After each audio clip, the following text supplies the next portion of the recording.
High frequency trading, what is it? From Investopedia, they say here down below, using powerful computer programs to transact a large number of orders in a fraction of a second. Not just a large number of orders.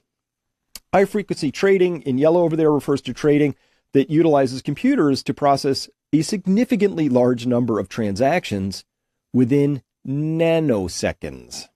That would be billionths of a second. Nanoseconds? High frequency trading is important because the faster a transaction occurs, the quicker and most likely the larger a profit on a trade will be. Do what's called server exchange colocation. Quote, server or exchange colocation is a practice of placing the computers in charge of executing trading algorithms as close as possible to the stock exchange, if not on the stock exchange floor, right? Why? Because the speed of light starts to matter at the speed these things are operating at, right? So you want your cable as short as possible because you want your photons or electrons to travel the shortest distance so that you can be that much in front of somebody else who's trying to run this sort of a strategy, right? If you are literally a microsecond behind, which is a millionth of a second, you're out, baby. You're toast. And that's what the exchanges look like now. That top picture, they're not people in yellow, orange, red, blue, yellow jackets running around doing stuff. It's computers firing stuff off really, really fast. And then, ta-da, Wall Street earned $32 billion last year. Institutions that benefit from co-locating their strategies, that's their computers, close to the exchange matching engine, can rent cabinets in the same data centers where the exchanges run their back-end services. Oh, so it is not near in the same cabinets.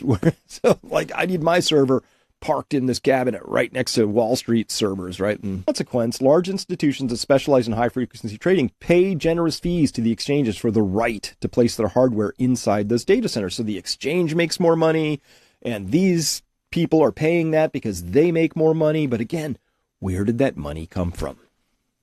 Oh, that comes from everybody who's executing trades, right? It has to come from somewhere. This is just an accounting identity. It's axiomatically true. One man's loss is another man's gain. So when Wall Street's making all of these gains by co-locating their servers and running all these fancy algorithms and conducting trades in nanoseconds, they do that because they make money at it. Your money. It has to come from somewhere. So when we talked about the pros and cons, indirect ownership, hey, it's fast, it's efficient, it's, cost efficient. At the same time, it's enabled this enormous, enormous industry that's highly dependent on these sorts of practices to emerge. Fun little story for you in the aftermath of the Superstorm Sandy in 2011. What happened was the New York Federal Reserve said, oh, continuity of operations, we're scared. We got that. That was a wake-up call. What if our trading floor had gotten taken out? We're going to move our trading floor somewhere. Where should we move that? Oh, I know. Aurora, Illinois.